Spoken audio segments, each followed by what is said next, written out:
Halo, perkenalkan nama saya Kitri Naomi dari jurusan Accounting Angkatan 23. Hari ini saya akan menjelaskan mengenai perusahaan dagang, lalu cara membuat buku besar, neraca saldo, dan juga laporan keuangan. Nah, yang pertama apa sih perusahaan dagang itu? Nah, perusahaan dagang di sini itu berbeda dengan perusahaan jasa. Kalau perusahaan jasa itu kan menjual jasa mereka.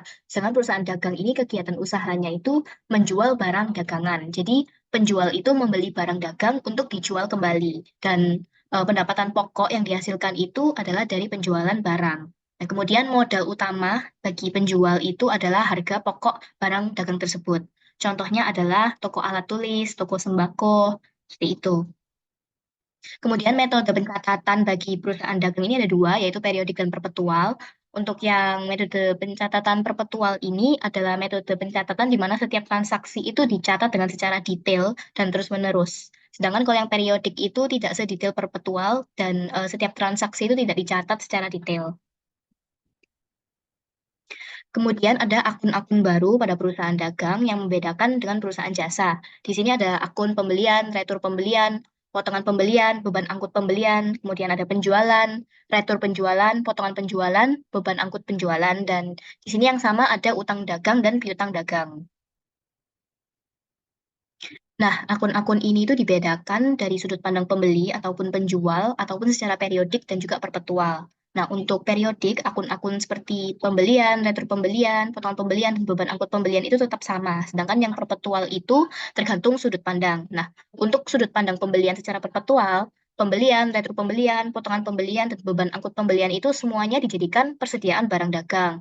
Nah, kenapa? Karena ketika kita membeli barang, itu kan kita tidak perlu memikirkan retur pembeliannya berapa, beban angkut pembeliannya berapa. Nah, jadi semuanya itu termasuk dalam persediaan barang dagang. Sedangkan untuk yang penjualan secara perpetual, untuk akun penjualan dan retur penjualan, kita dari sudut pandang penjual itu terdapat HPP atau harga pokok penjualan.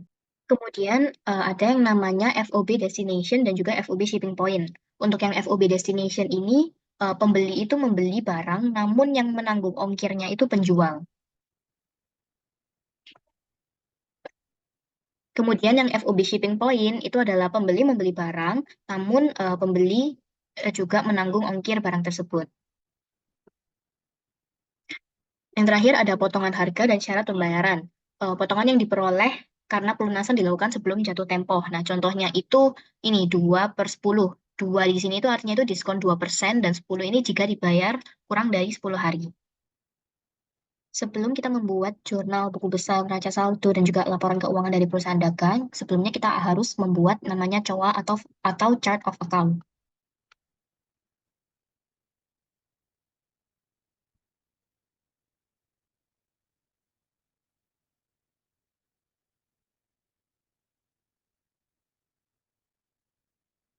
Dan untuk menggabungkan keterangan dan juga nomor COA, kita menggunakan rumus konkatenat.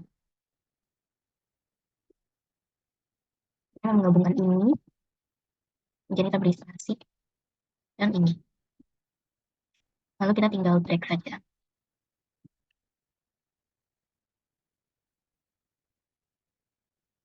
Nah, sekarang kita akan membuat jurnal secara perpetual untuk perusahaan dagang.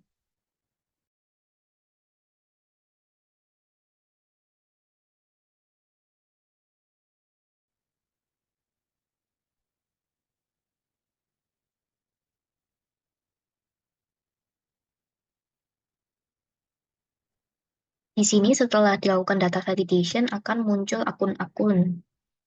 Seperti ini contohnya.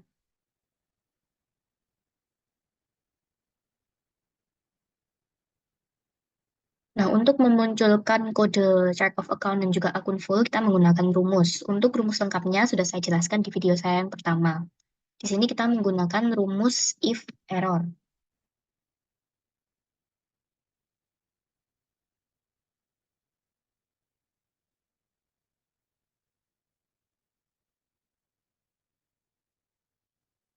Lalu jangan lupa kita string supaya ketika di drag itu tidak eh, terus nyambung.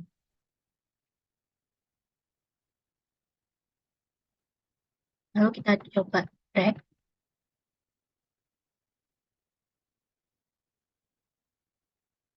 Seperti ini. Lalu untuk yang akun full, rumusnya sama juga seperti ini, namun kita mengganti ini.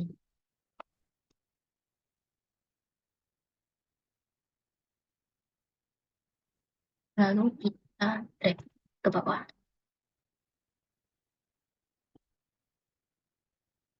Seperti ini. Oke, jadi kita langsung saja ke soal yang pertama. Di sini ada surat pernyataan setor modal dari PT Surya Inti sebesar 750 juta. Nah, karena menyetorkan modal sehingga kas itu bertambah dan modal itu juga bertambah. Kas bertambah di debit dan modal bertambah di kredit. Jadi pada tanggal 1 Oktober, kas yang modal sebesar 350 juta.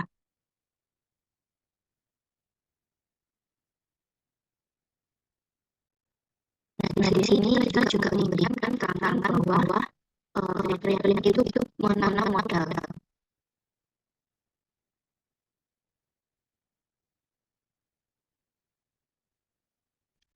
Di sini ada faktur penjualan dari PT Warna-Warni kepada PT Surya Inti dengan FOB Destination Point dengan syarat pembayaran 2/10, 1/15, dan N/30. Jadi di sini PT Surya Inti itu membeli kaos sebanyak 400 dengan total harga 20 juta. Selain faktur penjualan, ada juga surat jalan. Jadi karena PT Surya Inti ini kan membeli kaos, jadi ini tuh dari sudut pandang pembeli. Jadi akun yang kita pakai itu persediaan barang dagang. Nah, karena kita di sisi pembeli dan persediaan barang dagang itu kita beli, sehingga persediaan barang dagang itu bertambah. Persediaan barang dagang itu bertambah di debit. Nah, karena ini dalam bentuk faktur penjualan dan ada surat jalannya, sehingga ini itu merupakan utang usaha. Utang usaha bertambah di kredit.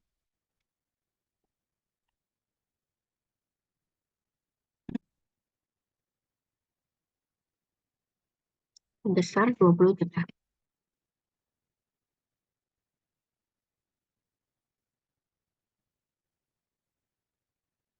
Nah, kita juga harus menuliskan keterangan karena tadi itu ada syarat pembayaran.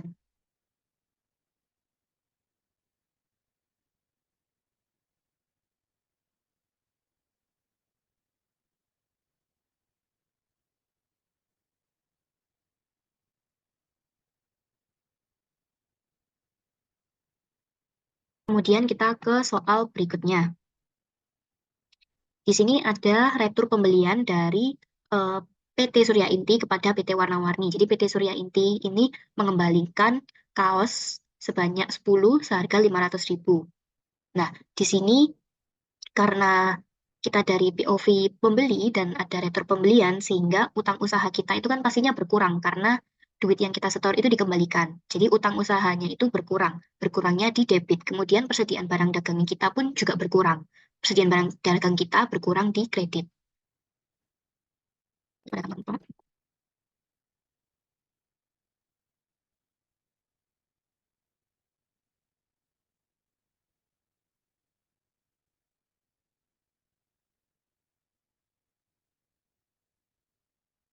Selanjutnya di sini ada kwitansi pembayaran sebesar 19.110.000 diterima dari PT Surya Inti kepada PT Warna-Warni. Nah, kenapa totalnya itu 19.110.000? Nah, hal ini tuh karena tadi ada persyaratan di faktur penjualan. Nah, di sini di kwitansi itu dibayar pada tanggal 5 Oktober. Nah, sehingga PT Surya Inti itu mendapatkan diskon sebesar 2% karena belum jatuh tempo 10 hari.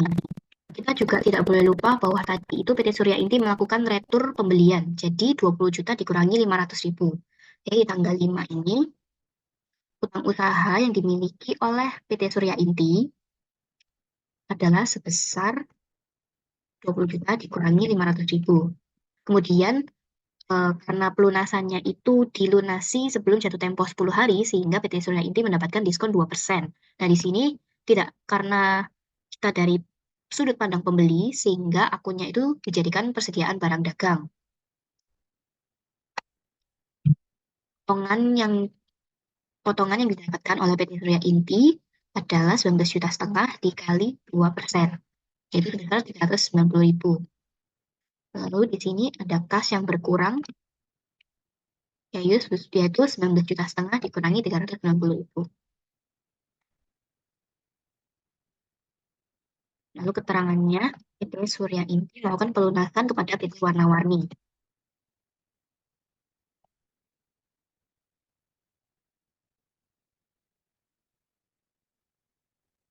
Selanjutnya di tanggal 7 ada faktur penjualan dari PT Marono kepada PT Surya Inti. Jadi di sini PT Surya Inti tetap menjadi pembeli.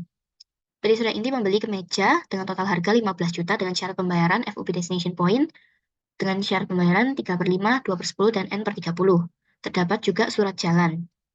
Kemudian di sini karena FOB Destination Point, jadi yang membayar itu adalah penjual.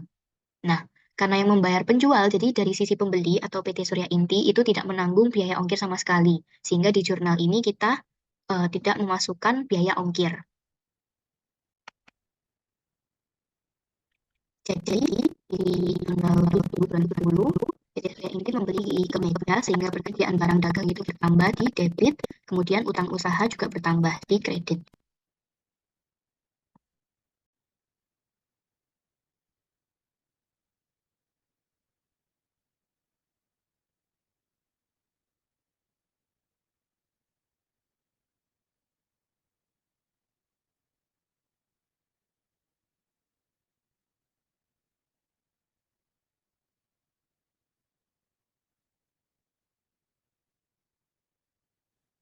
Selanjutnya di tanggal 8 ada faktur penjualan dari PT Genevi kepada PT Surya Inti. Lagi-lagi PT Surya Inti di sini adalah sudut pandang pembeli. PT Surya Inti membeli jaket dengan total harga 30 juta dengan syarat pembayaran kali ini adalah FOB Shipping Point 3/5 dan N/30. Ini juga terdapat surat jalan dan juga CNS FOB Shipping Point sebesar 5 juta.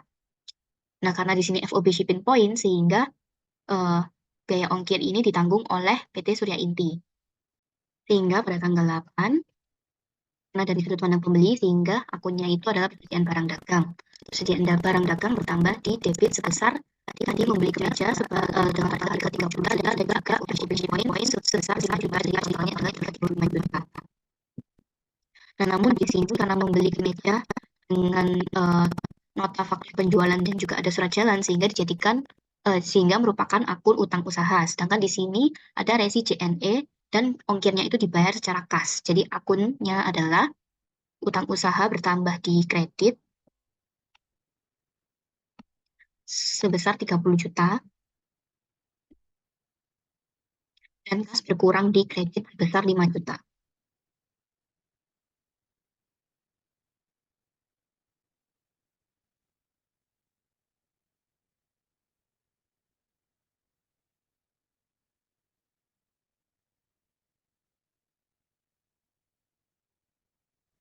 Kemudian di tanggal 9 ada kwitansi pembayaran dari PT Surya Inti sebesar 14.550.000 rupiah dari untuk pembayaran pelunasan PT Marono. Nah, di sini tadi PT Surya Inti itu membeli dari PT Marono di tanggal 7 dengan syarat pembelian 3/5, 2/10, dan N/30. Jadi ini karena dilunasi pada tanggal 9, sehingga PT Surya Inti ini mendapatkan diskon sebesar 3% karena belum jatuh tempo 5 hari.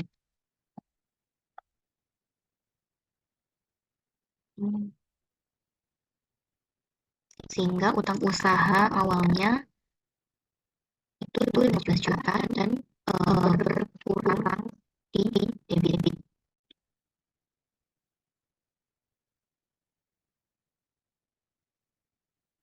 Kemudian karena ini dari POV pembeli, sehingga kita memasukkan akun persediaan barang dagang, yaitu yang istilahnya itu sama seperti potongan pembelian.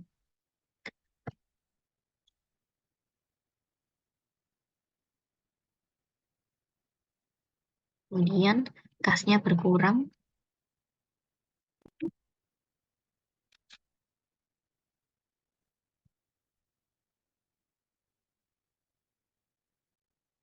Kemudian di sini ada kwitansi pembayaran tanggal 15 Oktober dari PT Surya Inti kepada PT Genevi sebesar 30 juta. Nah, kenapa 30 juta? Karena tadi kita lihat bahwa PT Surya Inti itu membeli dari PT Genevi itu pada tanggal 8.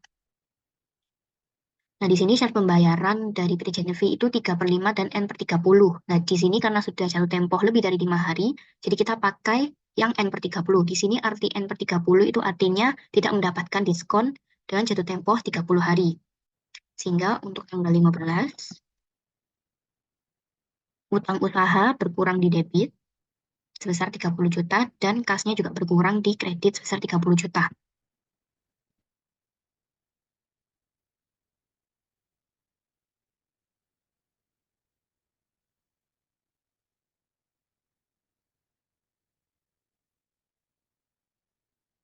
Soal selanjutnya, di tanggal 16 Oktober, ada faktur penjualan dari PT Surya Inti kepada PT Kiangmu. Jadi di sini PT Surya Inti adalah penjualnya. Di sini PT Kiangmu membeli kaos dari PT Surya Inti dengan total harga 10 juta dengan FOB shipping point 3/5, 2/10, dan N/30, dan juga ada surat jalan. Nah, di sini juga ada surat harga pokok penjualan atau laporan stok barang gudang yang hanya bisa diakses oleh penjual. Di sini HPP-nya adalah 100.000. Sehingga akun-akun yang ada pada tanggal 16 Oktober adalah, di sini karena notanya adalah faktur penjualan dan surat jalan, sehingga dari sudut pandang penjual itu diakui sebagai piutang, piutang usaha. Piutang bertambah di debit karena piutang merupakan aset. Karena piutang usaha itu bertambah di debit, sehingga penjualan itu dikredit untuk menyeimbangkan piutang usaha.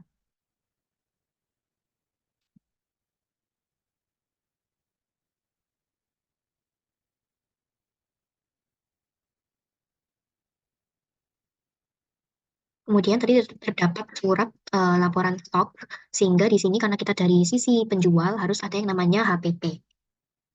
Sehingga HPP kita berada di debit dan persediaan barang dagang kita berkurang di kredit sebesar 100.000.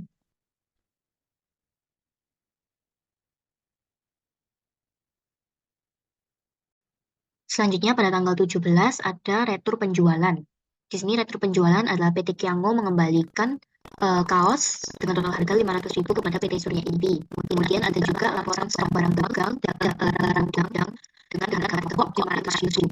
Sehingga akun pada tanggal 17 retur penjualan yang berada di debit, jadi piutang usaha dari PT Kiango itu juga berkurang. Berkurangnya di kredit sebesar 500.000.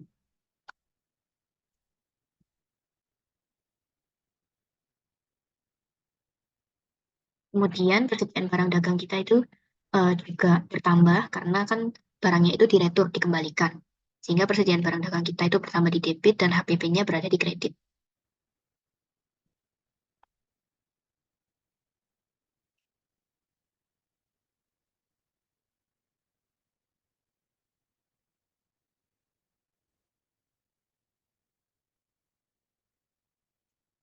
Kemudian di tanggal 19 ada pelunasan dari PT Kiango kepada PT Surya Inti sebesar 4.850.000. Nah, tadi PT Kiango membeli dari PT Surya Inti pada tanggal 14 dan 19 jadi jangka waktunya ini 16 juga 19 yaitu 4 hari. Jadi PT Kiango ini mendapatkan diskon 3%. Sehingga akun tanggal 19 adalah, nah karena ini dari sisi penjual, yaitu sisi PT Surya Inti, sehingga akun yang ditulis adalah kas. Kas bertambah di debit sebesar 4.850. Kemudian karena kita dari sisi penjual, jadi ada yang namanya potongan penjualan. Dan juga ada yang namanya piutang usaha. Piutang usahanya ini dari sisi penjual ini berkurang karena sudah dilunasi. Berkurangnya di kredit.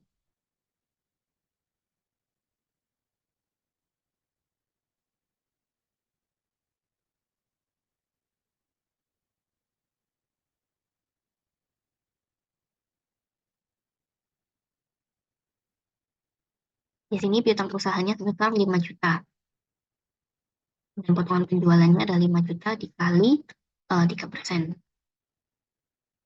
Sehingga jika sini 5 juta dikurangi sudah 50.000.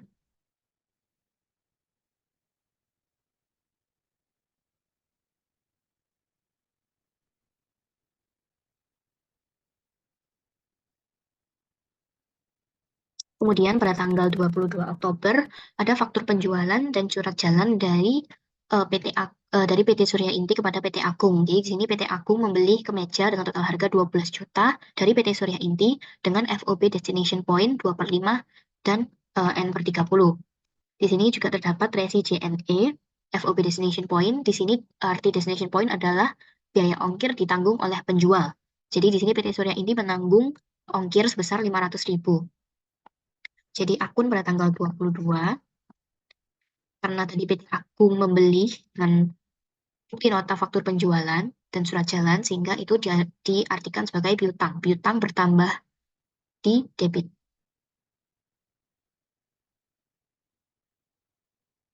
dan penjualan berada di kredit.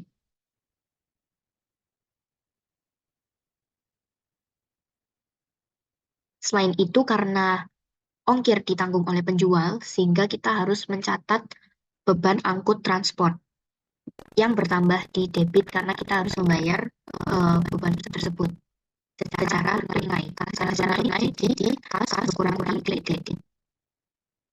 Kemudian terdapat surat laporan stok barang gudang, yaitu harga pokok penjualan sebesar 120.000. HPP di debit dan persediaan barang dagang berkurang di kredit. Utang usaha sebesar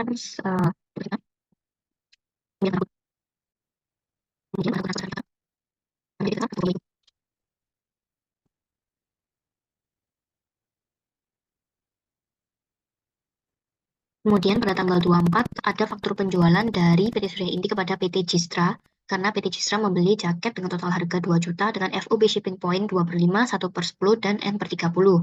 Terdapat juga surat jalan resi JNE dan juga laporan stok barang gudang. Di sini resi JNE-nya adalah FOB shipping point yang artinya biaya ongkir ini ditanggung oleh pembeli sehingga kita tidak perlu mencatat beban angkut transport di jurnal perpetual yang sudut pandangnya itu penjual. Sehingga akun pada tanggal 24 adalah piutang usaha yang bertambah, kemudian penjualan,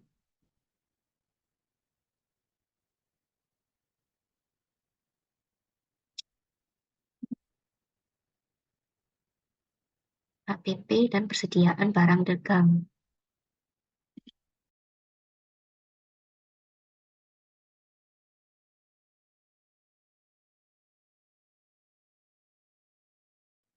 Kemudian di sini terdapat kwitansi pembayaran pada tanggal 25 dari PT Cistra kepada PT Surya Inti sebesar 1.960.000. Sehingga akun pada tanggal 25 adalah kas yang bertambah untuk sisi penjual, kemudian ada yang namanya potongan penjualan,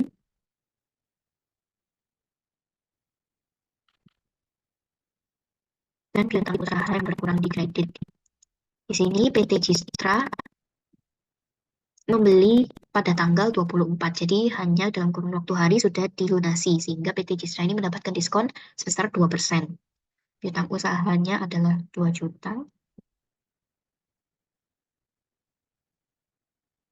kemudian potongan penjualannya adalah 2 juta dikali persen. Jadi pas yang diterima adalah 1.960.000.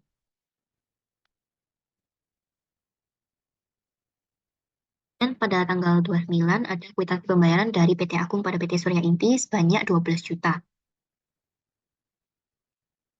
Di sini karena dilakukan pelunasan pada tanggal 29, sedangkan PT Agung sudah membeli dari tanggal 22. Jadi kurun waktunya ada 7 hari. Jadi di sini PT Agung tidak mendapatkan diskon. Sehingga akunnya adalah kas yang bertambah di debit dan piutang usaha yang berkurang di kredit sebesar 12 juta.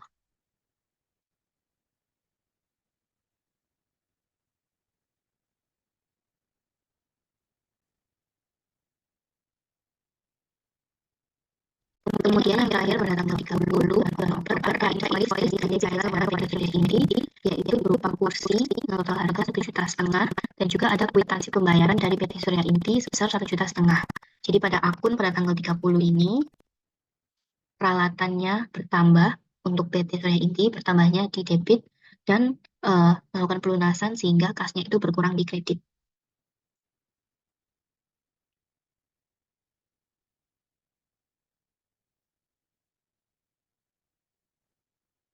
Kalau kita coba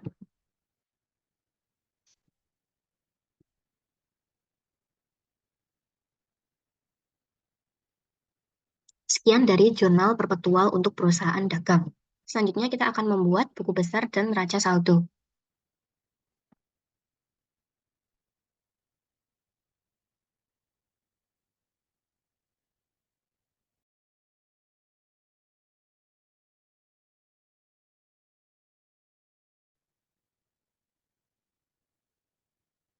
Selanjutnya kita akan membuat neraca saldo.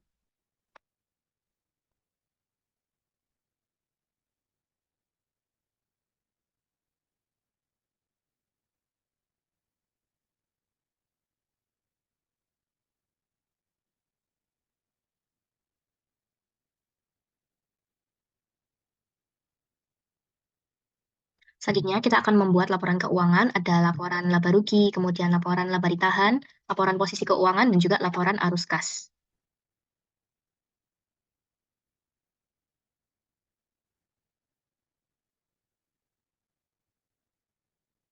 Pertama, kita akan membuat laporan laba rugi untuk PT Surya Inti.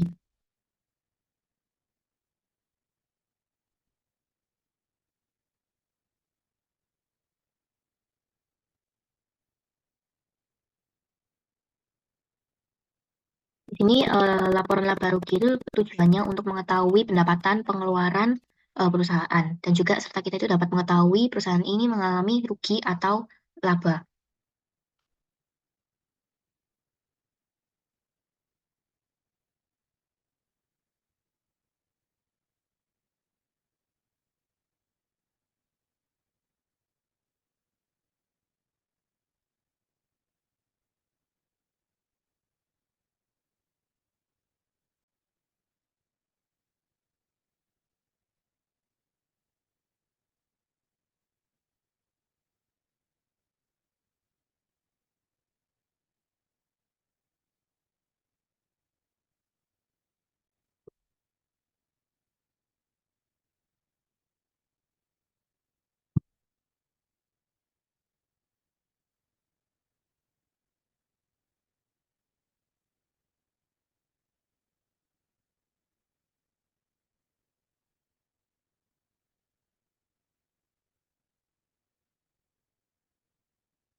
Kemudian kita akan membuat laporan laba ditahan.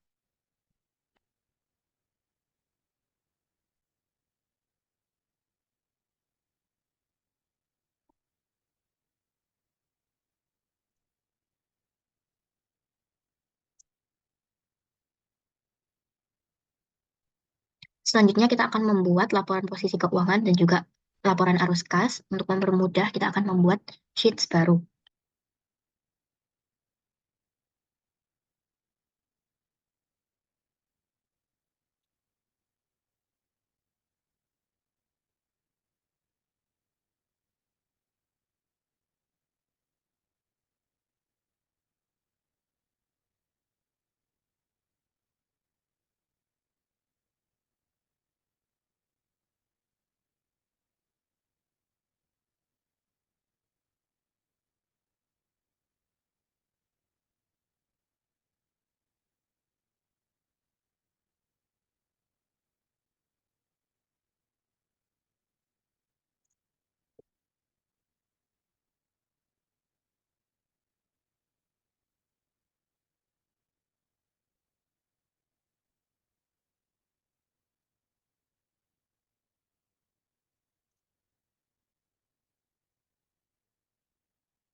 Selanjutnya kita akan membuat laporan arus kas. Di sini laporan arus kas kita tidak perlu bantuan neraca saldo, melainkan dari jurnal perpetual secara langsung.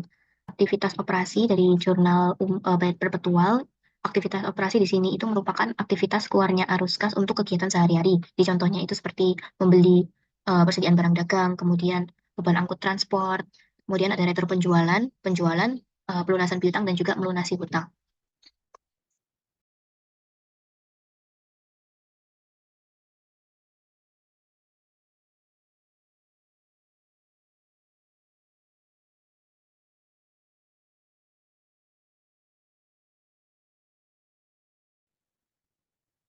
Kemudian aktivitas investasi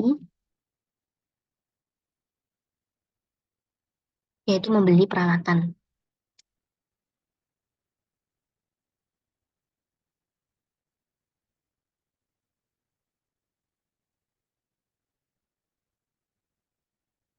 Kemudian di jurnal kita tidak menemukan aktivitas pendanaan. Jadi di sini untuk aktivitas operasi kita lihat langsung dari jurnal perpetual di mana penjual ini membeli persediaan barang dagang secara kas.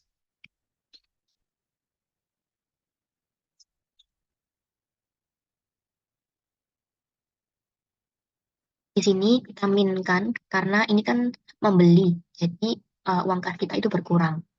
Kemudian kita juga mencari beban akun transport yang dibayar secara kas.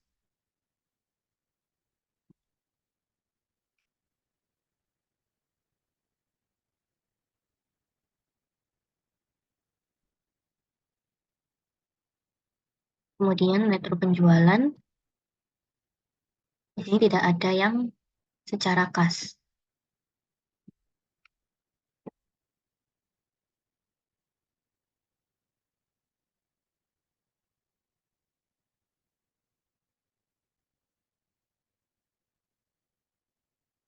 Kemudian aktivitas penjualannya ada pelunasan piutang.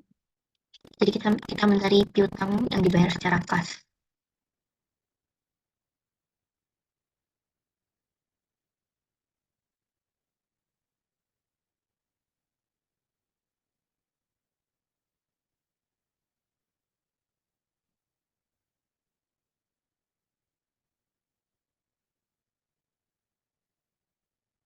Pelunasan piutang di sini kita tidak minkan karena kan pembeli itu melakukan pelunasan kepada kita. Jadi uang kas kita itu bertambah. Kemudian melunasi hutang, hutang usaha secara kas.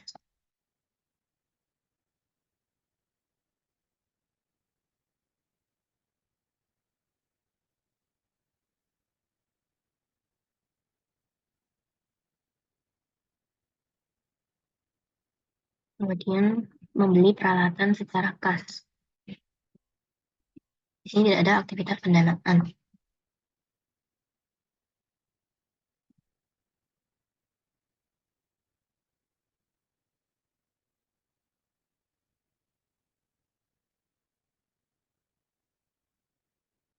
Pada awal periode, 150 juta.